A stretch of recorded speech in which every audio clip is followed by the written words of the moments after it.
Marcus Webb sat in what could only be described as the galaxy's most intimidating waiting room.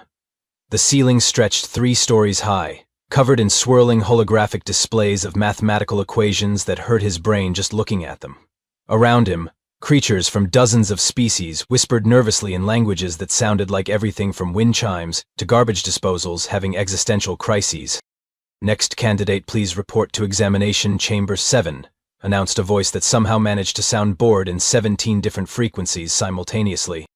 Marcus checked his candidate number. Lucky him.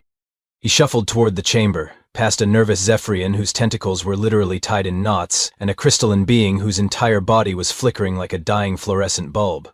Great. Even the rock people had anxiety issues here.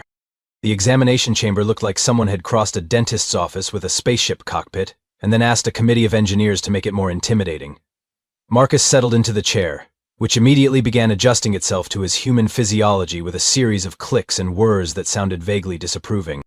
"Good morning, candidate," said a tall, elegant creature who appeared to have been designed by someone with a serious obsession with purple skin and entirely too many eyes. "I am Vextar, Senior Telepathic Examination Proctor. I trust you understand the procedures?" Marcus nodded. "Standard telepathic scan to prevent cheating, followed by the written examination. I've read the manual." Vextar's 4 eyes blinked in sequence, which Marcus assumed was either a sign of approval or the alien equivalent of rolling one's eyes. "Excellent. The telepathic scan is purely routine. We simply verify that your mind contains only naturally acquired knowledge and no artificial enhancements or stored data chips. It takes approximately 30 seconds. "Sounds good," Marcus said, trying to project confidence while internally wondering if thinking about not thinking about something counted as thinking about it. Vextar placed his elongated fingers against Marcus's temples. "Please remain calm and allow your mind to flow naturally. Do not attempt to resist or redirect your thoughts." The telepathic connection engaged with what felt like someone gently plugging a USB cable directly into Marcus's brain. For exactly 3.7 seconds, everything went smoothly. Then Vextar's eyes went wide. All 4 of them. At once. "What the actual cosmic void?" Vextar whispered, his usually smooth telepathic voice now sounding like someone had thrown it through a blender. His purple skin began shifting rapidly through shades that Marcus was pretty sure didn't exist on any standard color wheel. The connection severed abruptly. Vextar stumbled backward, crashed into his monitoring console, and began frantically pressing buttons, while making sounds that could charitably be described as distressed whale noises. Marcus said. "Is everything okay? Did I break something?" "Emergency Protocol 7, Vextar shouted into his communicator, his voice cracking like a teenager asking someone to prom. "Require sealed rooms, require excluded tenants, possible contamination event, level unknown, possibly unprecedented." "Contamination event?" Marcus asked. "Dude, I showered this morning." Vextar stared at him with an expression that suggested he was reconsidering every life choice that had led him to this moment. "Your mind," he said slowly, "is not supposed to work like that." "Like what?" "Like a tornado made of pure chaos that someone taught to solve math problems while simultaneously having an existential crisis about breakfast cereal." Marcus blinked. "That seems oddly specific." "Sendor! Nimblef!" Vextar continued screaming into his communicator. "And Administrator Quelix, and possibly a priest, several priests, from different religions." The examination room's emergency lights began flashing, casting everything in an ominous red glow that made the whole situation feel like a deleted scene from a horror movie about standardized testing. "Look," Marcus said reasonably, "maybe we could just skip the telepathic part and go straight to the written exam. I'm actually pretty good at bubble sheets." Vextar looked at him like he'd just suggested using a black hole as a paperweight. "Candidate Marcus Webb," Vextar said, his voice now carrying the weight of someone who had seen too much, "I am requesting hazard pay." Within minutes, the examination chamber had transformed from a quiet testing facility into what looked like the galaxy's most bureaucratic emergency response. Administrator Quelix arrived first, gliding through the door on what appeared to be a combination of tentacles and disappointed expectations. Quelix was the kind of being who looked like evolution had gotten halfway through designing a jellyfish, gotten distracted by a really good sandwich, and then just decided to add some office attire and call it done. The fact that this jellyfish sandwich hybrid was wearing a tie somehow made everything worse. "Proctor Vextar," Quelix said, in a voice that suggested decades of dealing with what the administration probably called unusual incidents. Your emergency call mentioned contamination, unprecedented mental chaos, and I quote, requesting backup, bourbon, and possibly witness protection. That's accurate, Vextar replied, still clutching his monitoring console like it was the last solid thing in a universe gone mad. Administrator, I've been conducting telepathic examinations for 47 years. I've scanned the minds of quantum mathematicians, philosophical paradox theorists, and even that one Nexarian who claimed he could divide by zero. And this is worse. Marcus raised his hand. Can I just point out that I'm sitting right here? Also, I have a 3 o'clock appointment after this, so if we could maybe speed things along? Quellic's tentacles performed what might have been a shrug. Candidate Webb, I apologize for the delay. Perhaps you could explain what happened from your perspective? Nothing happened, Marcus said. Purple guy touched my head, made some weird noises, and now apparently I'm a contamination event. Honestly, it's not even in my top 10 weirdest Tuesday experiences. Top 10? Vextar whispered. What could possibly be weirder than this? Well, there was last week when my neighbor's cat learned to use the doorbell, and then there was that time I accidentally got trapped in a revolving door for 20 minutes while a mariachi band played outside. And oh, there was definitely that incident with the grocery store self-checkout machine that achieved sentience and started giving me life advice. The room fell silent except for the sound of Vextar quietly whimpering. The door slid open again, and in walked Dr. Nimbleton, the university's leading xenopsychologist. Dr. Nimbleton looked like someone had asked a computer to design the most academic creature possible and then added just enough eccentricity to make tenure committees nervous. They had approximately 6 arms, 2 heads, and what appeared to be a briefcase that was also somehow a pet. Ah, Dr. Nimbleton said, their left head speaking while their right head took notes. The infamous human consciousness incident. Fascinating. Absolutely fascinating. I've brought my portable analysis equipment and 3 different types of sedatives, just in case. Sedatives, Marcus asked. Are those for you or for me? Honestly, I'm not sure yet. Dr. Nimbleton began unpacking equipment that looked like someone had crossed a medical scanner with a Rubik's Cube and then taught it to have trust issues. Proctor Vextar, please describe exactly what you encountered during the telepathic scan. Vextar's 4 eyes darted around the room, as if he was worried the very act of describing it might summon something terrible. It was like stepping into a hurricane, Doctor, but not a normal hurricane. A hurricane made of random song lyrics, mathematical equations, grocery shopping lists, and what I can only describe as an ongoing internal argument about whether cereal counts as soup. Cereal doesn't count as soup, Marcus said automatically. See? Vextar shouted, pointing all 4 hands at Marcus. It's still happening! The chaos is infectious. Dr. Nimbleton's right head looked up from its notes. Fascinating, and this represents normal human cognition. As far as I know, Marcus shrugged. I mean, I got decent grades in school, I can usually remember where I parked my car, and I only have mild existential dread about 3 times a day. Pretty standard stuff. The 3 aliens exchanged looks that somehow managed to convey several paragraphs worth of concern without using any actual words. Dr. Nimbleton, Administrator Quellic said slowly, I think we need a more detailed analysis. Dr. Nimbleton's equipment hummed to life with the kind of sound that suggested it was either very sophisticated or very confused about its purpose in life. Possibly both. Mr. Webb, I'm going to attempt a more careful mental probe. Unlike Proctor Vextar's standard surface scan, this will involve a deeper examination of your cognitive processes. Will it hurt? Marcus asked. Not you, Nimbleton replied ominously. Please remain still. The xenopsychologist placed a device that looked like a metallic octopus having an identity crisis against Marcus's forehead. Immediately, both of Dr. Nimbleton's heads began narrating what they were experiencing, creating a stereo commentary track that sounded like the world's most disturbing nature documentary. Initial contact established, said the left head. Surface thoughts appear to be, oh my, he's currently thinking about whether hot dogs are sandwiches, while simultaneously calculating his monthly budget and remembering the lyrics to a song that doesn't seem to exist. The song is called Banana Phone, Marcus offered helpfully. It's very catchy. Ring, ring, ring. Ring, ring, ring, ring. Banana phone. Make it stop, Vextar wailed from his corner. Moving deeper into the consciousness layers, continued the right head, its voice beginning to sound strained. I'm encountering what appears to be a continuous background process involving... Is this entire section just dedicated to imaginary conversations he might have with people he hasn't seen in years? Oh yeah, Marcus nodded. That's the shower argument database. Very important for winning fights that already happened 5 years ago. There's an entire filing system in here labeled things I should have said instead, the left head reported, now sounding slightly hysteric. It's alphabetized. Why is it alphabetized?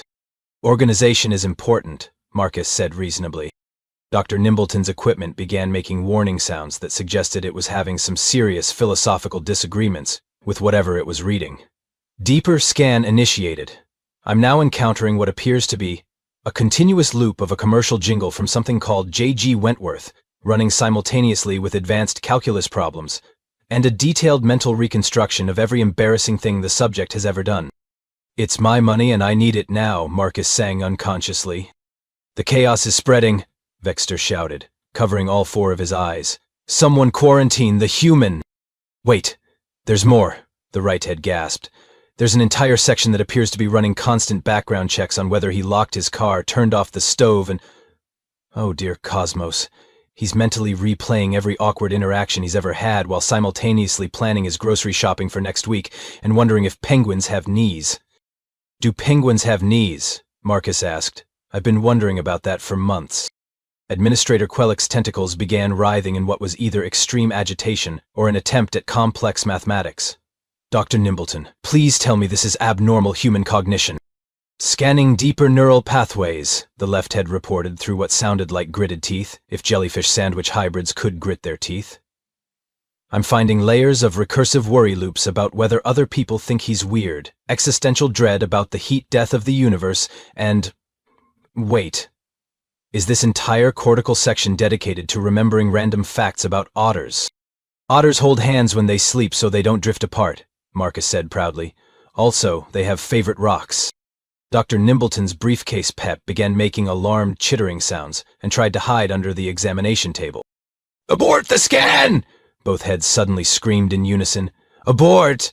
Abort! I've reached what appears to be the deep consciousness layer, and it's just an infinite loop of him wondering why people say after dark, when it's actually after light, mixed with the complete lyrics to every song he's ever heard, and a running commentary on why cereal commercials are so unrealistically happy. The octopus device sparked, smoked, and died with a sound like a mechanical sigh of relief. Dr. Nimbleton stumbled backward, both heads looking like they'd seen the cosmic equivalent of their browser history made public. That, they said shakily, was like trying to drink from a fire hydrant that was also having an existential crisis and knew all the words to Bohemian Rhapsody. Great song, Marcus said cheerfully. Is this a good time to mention that I haven't had my morning coffee yet, so you're actually seeing me at about 60% mental capacity? The room fell so silent you could have heard a pin drop, assuming pins made sounds when they contemplated the meaninglessness of existence. Okay, Marcus said, looking around at the traumatized faces surrounding him. I'm getting the impression that maybe human brains work differently than you expected? Differently? Vextar's voice cracked so hard it probably registered on seismic equipment 3 systems away. That wasn't a mind, that was a cosmic horror show with a subscription to Random Facts Quarterly. Look, I can explain, Marcus said, settling back in his chair with the patience of someone who had clearly been through this conversation before. Human consciousness is basically like having 17 different radio stations playing at the same time, except half of them are playing music. A quarter are doing talk radio about whether we left the garage door open, and the rest are just static that occasionally forms into the shapes of embarrassing memories from middle school. But Administrator Quellick's tentacles performed what might have been the galactic equivalent of rubbing one's temples. But how do you function? How do you make decisions? How do you perform complex tasks when your brain is apparently running a continuous mental circus? That's the weird part, Marcus shrugged. The chaos actually helps. Like when I'm trying to solve a problem, part of my brain is thinking about the actual problem. Another part is remembering something vaguely related I read once. Another part is panicking about whether I'm smart enough to solve it, and somehow the combination of all that mental noise usually spits out a solution. Dr. Nimbleton's left head was frantically taking notes, while the right head stared into the middle distance like it was reconsidering its career choices. You're describing a cognitive process that should be completely non-functional. By every model of consciousness we understand, a mind operating under those conditions should collapse into catatonic paralysis. Oh, that happens too, Marcus said cheerfully. We call it Sunday afternoons. But the multitasking, Quelix insisted, clearly struggling with the concept. Your mind was simultaneously processing mathematical equations, song lyrics, social anxieties, random trivia, financial planning, and what appeared to be an ongoing internal debate about sandwich classifications. Yeah, that's pretty standard. Right now, for example, I'm listening to you guys, wondering if I should have worn a different shirt, calculating how long this is taking, remembering that I need to call my mom later, and trying to decide if that weird smell in here is ozone or if someone brought fish for lunch. Vexstar made a sound like a deflating balloon that had studied philosophy. How do you sleep? How do you ever achieve mental rest? Sleep, Marcus laughed. Oh, we don't rest. At night, the chaos just shifts into a different mode. We call them dreams, and they're basically what happens when all the random stuff in our heads decides to throw a party and invite some physics-defying plot elements.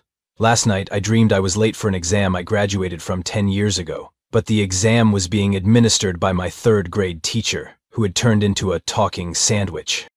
A talking sandwich, Dr. Nimbleton repeated weakly. It was very disappointed in me. The three aliens exchanged glances that somehow conveyed volumes about their growing realization that they were dealing with something far beyond their understanding. Let me get this straight, Quelix said slowly.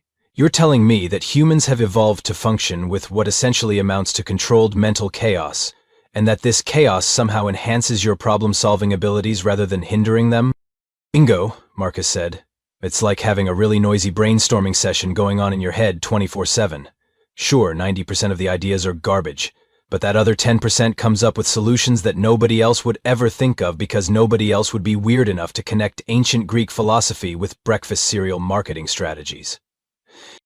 And this is normal for your species? Dr. Nimbleton asked, both heads speaking in unison for the first time since arriving. Totally normal. In fact, I'm probably on the calmer end of the spectrum. You should see what it's like inside the head of someone with HEHD, or an artist, or heaven forbid, someone who works in customer service. Vexstar whimpered. There are worse examples? Oh yeah! My sister's a kindergarten teacher. Her brain has to simultaneously manage 27 5-year-olds, remember which one is allergic to what, plan educational activities, and somehow maintain the patience of a saint while little Timmy explains why he glued his finger to his desk again. Her mental landscape makes mine look like a peaceful meditation garden. The room's emergency lighting was still flashing, but now it seemed less like a warning and more like the universe's way of throwing a rave to celebrate the discovery of a completely incomprehensible form of consciousness. So you're saying, Administrator Quelix said, their voice taking on the tone of someone who was beginning to glimpse the truly horrifying scope of what they were dealing with, that humanity has achieved interstellar travel, complex mathematics, artistic expression, and technological advancement while operating with minds that are essentially cognitive disaster zones? Pretty much, Marcus nodded. We're like the galaxy's proof that you don't need a well-organized mind to get stuff done. Sometimes you just need enough random mental energy bouncing around that eventually some of it hits the right solution by accident. Dr. Nimbleton had recovered enough to start consulting what appeared to be a holographic database that looked like someone had taught a filing cabinet to have anxiety attacks. Mr. Webb, according to our preliminary human psychological profiles, you registered as having relatively standard cognitive patterns for your species. Yeah, that sounds about right, Marcus agreed. I mean, I'm pretty boring as humans go. Boring? Vexstar's voice hit a pitch that probably violated several noise ordinances. You call that mental catastrophe boring? Well, yeah. I don't have any particularly unusual conditions. I'm not especially creative, I don't have ADHD, I'm not sleep-deprived beyond the normal human baseline, and I haven't had any major traumatic experiences that would make my brain extra weird. Administrator Quelix's tentacles began performing what looked like emergency semaphore. Are you suggesting that there are humans with more chaotic mental processes than what we just witnessed? Oh, absolutely. Like I mentioned, there's my sister, the kindergarten teacher. Then there's my buddy Jake, who's a paramedic and can somehow keep track of 17 different emergency protocols while driving through traffic and eating a sandwich. Or my neighbor, who's a software programmer and spends all day thinking in multiple programming languages simultaneously while debugging code and contemplating whether the problems he's solving actually matter in the cosmic sense. Dr. Nimbleton's right head began hyperventilating while the left head frantically scrolled through data. According to these profiles, we have documented cases of humans with attention deficit disorders, anxiety conditions, artistic temperaments, and something called gifted child syndrome recovery. What's gifted child syndrome recovery? Quelix asked, though their tone suggested they weren't sure they wanted to know. Oh, That's when someone was told they were really smart as a kid, and then spent their entire adult life having an ongoing existential crisis about whether they're actually intelligent or just good at taking tests, combined with crippling perfectionism and the constant fear that everyone will discover they're actually an imposter, Marcus explained helpfully. It's super common. Vextar had begun rocking back and forth in his chair. There are millions of minds like this on your planet? Billions, actually, and that's not even counting the really interesting ones. Artists, scientists, people who work in emergency services, parents with multiple children, anyone who's ever worked retail during the holidays. Oh, and comedians. Their brains are basically chaos engines designed specifically to find unexpected connections between completely unrelated concepts. Dr. Nimbleton's equipment started making sounds like it was filing a formal complaint with the universe. Mr. Webb, you mentioned your ADHD medication wore off earlier. This suggests your natural mental state is even more chaotic than what we observed. Oh yeah, definitely. Right now I'm running on about 3 cups of coffee and sheer willpower. When I'm unmedicated, my brain is basically like having a browser open with 47 tabs, half of which are playing videos, a quarter of which are online shopping sites I forgot about, and the rest are random Wikipedia articles about subjects I got curious about at 2 in the morning. The room's emergency lighting began flashing faster, as if the building itself was having a panic attack. But here's the really wild part, Marcus continued, apparently unaware that he was causing several advanced alien civilizations to question everything they thought they knew about consciousness. Even with all that mental chaos, humans are actually pretty good at stuff. We've got doctors who can perform surgery while mentally planning their grocery shopping, teachers who can manage classrooms while remembering 30 different students' individual needs, and engineers who design this space station while probably humming songs and wondering if they locked their cars. Administrator Quelix made a sound like a bureaucratic form achieving sentience and immediately filing a complaint about existing. You're telling me that the space station we're currently on, this marvel of engineering that represents the pinnacle of galactic educational technology, was designed by minds that operate like yours? Well, not exactly like mine. The human engineers were probably way more chaotic. They had to deal with project deadlines, budget constraints, and committee meetings. Plus, most engineers I know are powered by caffeine and spite, which really kicks the mental chaos into overdrive. Vextar stood up suddenly, swayed slightly, and sat back down. I need to update our safety protocols, all of them. We need hazard pay for telepathic contact with humans, specialized training courses, and probably therapy coverage. Actually, Marcus said, checking his watch, speaking of humans and chaos, I really do need to get to that 3 o'clock appointment. It's my performance review at work, and my boss wants to discuss my time management skills. Which is ironic because I've been mentally rehearsing this conversation for the past 20 minutes, while also wondering if otters understand the concept of weekends. The 3 aliens stared at him in the kind of silence usually reserved for witnessing cosmic events that fundamentally alter one's understanding of reality. Your species, Dr. Nimbleton said slowly, is going to revolutionize our understanding of consciousness, cognitive science, and probably several branches of philosophy we haven't invented yet. Cool, Marcus said. Does that mean I passed the exam? 3 hours later, Marcus found himself in the middle of what could only be described as the galaxy's most bureaucratic emergency session. The conference room had filled with representatives from dozens of species, all of whom looked like they were reconsidering fundamental assumptions about how consciousness was supposed to work. Administrator Quelix had apparently called in favors from across the galactic education network. There were crystalline beings whose thoughts usually moved in perfect geometric patterns, gaseous entities who communicated through harmonious frequency modulations, and mechanical intelligences that processed information in orderly sequential layers. All of them were staring at Marcus like he was a puzzle that had just explained itself by setting itself on fire. The Human Exception Clause, announced Director Vorthak, a being who looked like someone had crossed a professor with a thunderstorm and given it tenure, will hereby be implemented across all galactic university testing protocols effective immediately. Vextar, who had been promoted to head the newly created Extreme Mental Hazard Division in what was possibly the fastest career advancement in galactic educational history, stood to present his findings. He still looked slightly shell-shocked, but had gained the confident bearing of someone who had survived something unprecedented and lived to file a report about it. After extensive analysis, Vextar began, consulting notes that appeared to have been written by someone experiencing a controlled nervous breakdown. We have determined that human consciousness operates on principles that are fundamentally incompatible with standard telepathic examination protocols. Human minds exhibit what can only be described as productive chaos, a state of controlled cognitive anarchy that somehow results in functional problem-solving abilities. In layman's terms, Dr. Nimbleton added, both heads speaking in carefully practiced unison, human brains are basically jazz music that learned calculus. Marcus raised his hand. Is that good or bad? We honestly don't know, admitted Director Vorthak. Our best theoretical models suggest that minds operating under those conditions should collapse into gibbering insanity within minutes. The fact that humans not only function but thrive represents a complete paradigm shift in our understanding of consciousness itself. A crystalline being whose thoughts typically moved in perfect mathematical spirals chimed in with a voice like wind through geometric shapes. We have consulted with our finest philosophers, cognitive scientists, and theoretical consciousness researchers. The consensus is that humanity has somehow weaponized mental chaos into a functioning cognitive system. Weaponized seems like a strong word, Marcus said.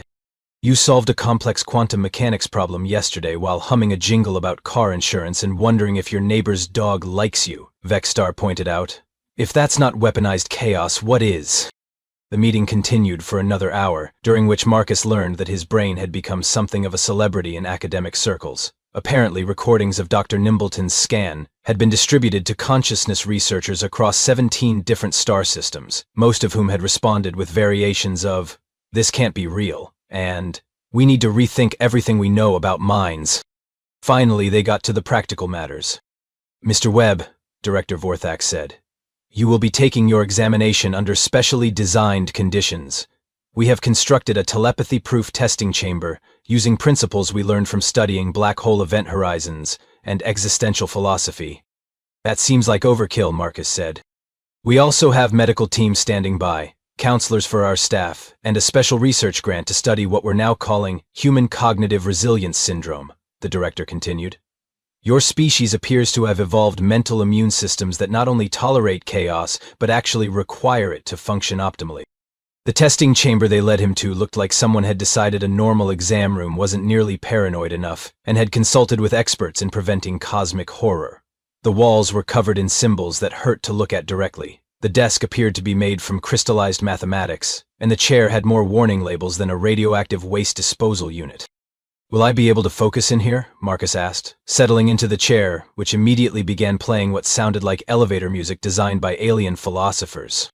"The chamber is specifically calibrated to provide the optimal level of background mental stimulation for human cognition," Dr. Nimbleton explained proudly. "It generates a controlled chaos field that should allow your mind to operate at peak efficiency while protecting our staff from telepathic contamination." Marcus opened his test booklet and immediately felt at home. The questions were challenging but fair, covering everything from advanced astrophysics to interspecies diplomatic protocol. Around question 15, he realized he was unconsciously humming along to the elevator music while simultaneously calculating orbital mechanics and wondering if the weird symbols on the walls spelled anything interesting in ancient Earth languages. 2 hours later, he emerged from the chamber to find half the university's faculty waiting outside like he was some kind of cognitive celebrity. "How did it go?" Vexter asked nervously. "Pretty good, I think. The chaos field was actually really helpful, reminded me of studying in college with my roommate's music playing and the TV on in the background." Marcus handed over his completed exam. "By the way, those wall symbols definitely spell out 'Beware of Dog' in Latin, which seems like an odd choice for a testing facility." Dr. Nimbleton's left head began laughing while the right head frantically checked architectural plans. "Those weren't supposed to be readable. They were meant to be abstract mathematical concepts designed to stimulate cognitive flexibility." "Oh, they did that too. But they're also definitely a dog warning. Question though, do I get my results normally? Or do you need to invent new grading protocols for human weirdness?" Director Vorthak stepped forward with what might have been a smile, assuming thunderstorms could smile. "Mr. Webb, I am pleased to inform you that you have not only passed the examination but achieved the highest score recorded this testing cycle. Your answers demonstrated exactly the kind of creative problem-solving and unconventional thinking that Galactic University hopes to foster." "Sweet. So what am I studying?" "Given your unique cognitive profile and the academic chaos you've caused just by existing, the faculty has voted unanimously to offer you a full scholarship in our newly created program, Applied Chaos Theory with a concentration in functional cognitive disorder." Marcus grinned. "That sounds perfect. It's basically my life story with a fancy degree attached." As the crowd of alien academics began dispersing, still muttering about paradigm shifts and revolutionary consciousness studies, Vextar approached him with something that might have been respect mixed with healthy fear. "Mr. Webb," Vextar said, "I want you to know that meeting your mind has fundamentally changed how I understand consciousness, reality, and my career choices. I've been promoted, I'm getting hazard pay, and I've started 3 different research papers about human cognitive resilience." That's awesome. Hey, quick question though, do you think hot dogs are sandwiches? Vextar's 4 eyes went wide with the look of someone who had just realized that some questions were too dangerous for telepathic beings to contemplate. "I'm going to pretend you didn't ask that," he said, backing away slowly. Marcus shrugged and headed toward the exit, already mentally composing the story he'd tell his friends about his weirdest Tuesday ever. Behind him, he could hear the sound of an entire educational institution grappling with the reality that sometimes the best way to solve problems was to let your brain through a controlled party and see what solutions showed up to dance. After all, if chaos worked well enough to get humanity to the stars, it was probably good enough for a college entrance exam, even if it did require hazard pay.